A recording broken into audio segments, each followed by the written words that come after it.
taking a look at something that's causing quite a stir here in Hillsboro, Oregon. Oh, yeah. And that, of course, is the issue of water fluoridation. Right.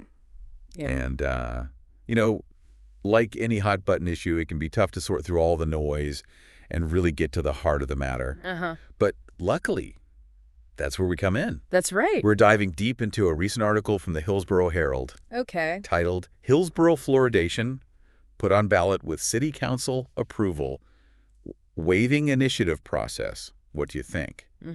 It was published on October 24th, 2024. Very recent.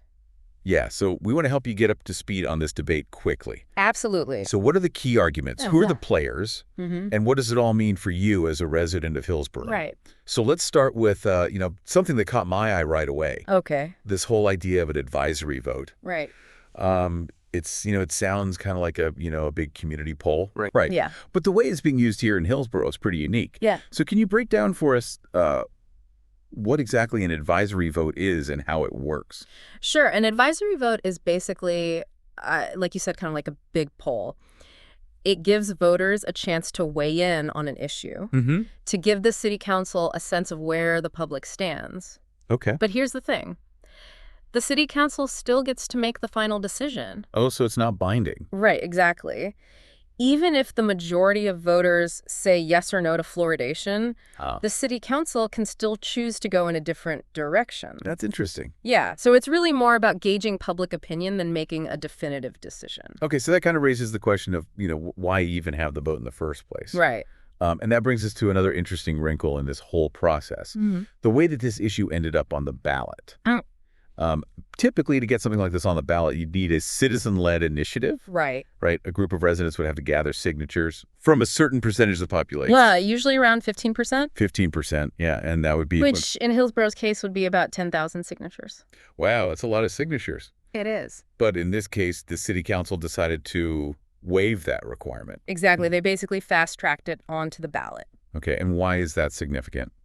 Well, it sparks some controversy because some people see it as the city council giving preferential treatment to the pro-fluoridation group.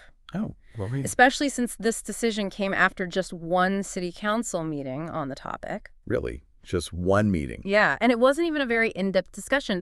There was limited time for public comment and no opportunity for questions and answers. So it seems like some residents might feel like they weren't given a fair chance to have their voices heard. Right, and that lack of transparency has definitely added fuel to the fire. So we've got this advisory vote that's not binding, and we've got this somewhat controversial process for getting the issue on the ballot in the first place.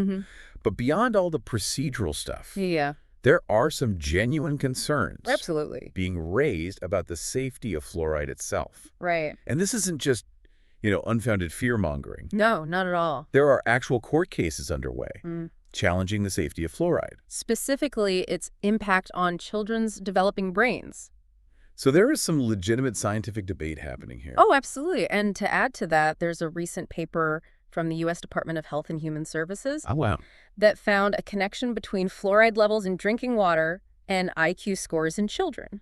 Now, that's pretty significant. It is. Especially when we're talking about public health. Absolutely. And it's not just happening in a vacuum. We're seeing similar debates play out in other parts of Oregon. Oh, really? Yeah. For instance, residents in Lebanon, Oregon are actually voting on whether to remove fluoride from their water. Oh, wow. So this is a wider issue than just Hillsboro. Exactly. And just a few years ago, voters in Eugene, Oregon overwhelmingly rejected a proposal to add fluoride to their water supply. Huh. So it seems like there's no clear consensus on this issue. Not at all. It's a really complex situation with valid arguments on both sides. And that brings us to a really interesting point that the author of our article makes. Okay. About the cost of removing fluoride from household water. Right. Because if you're concerned about fluoride in your water, you might think, well, I'll just filter it out. Right. But it's not that simple. Okay, why is that? Well, removing fluoride from your home's water supply is actually quite expensive. Really? Yeah, you're looking at installation costs anywhere from $2,000 to $5,000. Wow. Plus, you've got the added cost of annual maintenance. So it's not a small investment. Not at all. And that's a big contrast to the relatively low cost of adding fluoride to the public water system. So it seems like the financial aspect of this is something that people really need to consider. Absolutely, especially those who might be on a tight budget.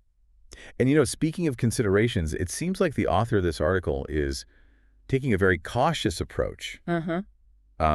They're advocating for a first do no harm stance. Right. They're basically saying, let's not rush into anything until we have more conclusive evidence. And they're actually choosing to abstain from voting on the issue altogether. Yeah, they seem to be concerned about the evolving science and the potential for unintended consequences. Yeah, that's right. So this isn't a situation where everyone's starting from the same point. Exactly. It adds another layer of complexity to an already complex issue. So we've got this mix of scientific uncertainty, cost considerations, and this existing divide in the community. It really highlights the challenges of making a decision that impacts everyone. It does, and it underscores the importance of really understanding all the nuances of this issue before making an informed choice. And that's exactly what we're here to help you do. That's right. So stick with us as we continue to dive deeper into this fascinating and important topic. It's going to be a good one. Yeah. It is. We'll be right back after the break.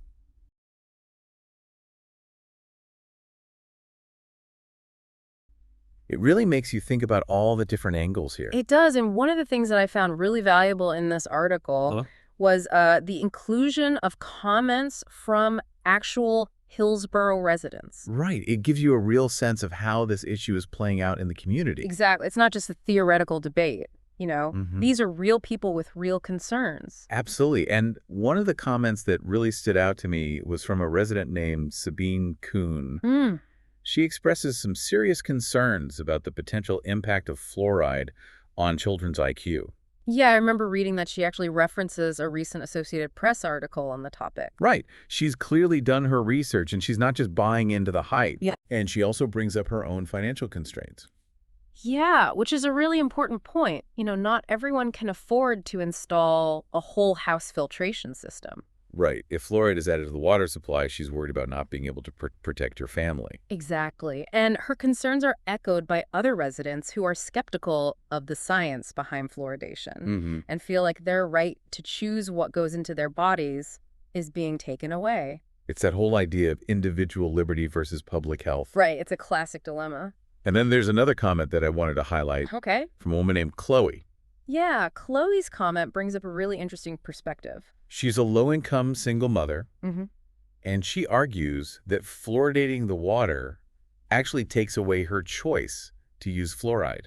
That's an interesting point. Because there are already programs in place to help low-income families access dental care. Right, like fluoride treatments and things like that. Exactly. So she's saying that those targeted approaches are more effective and than just adding fluoride to everyone's water. Right. It's about giving people the resources and information they need to make their own choices. I see what she's saying. It's a really nuanced perspective, and it highlights the potential unintended consequences of well-intentioned public health measures. Yeah, sometimes what seems like a simple solution can actually create new problems. Exactly, or exacerbate existing inequalities. It's a good reminder that we need to think critically about the impact of our decisions. Especially when those decisions affect the health and well-being of our community. Absolutely.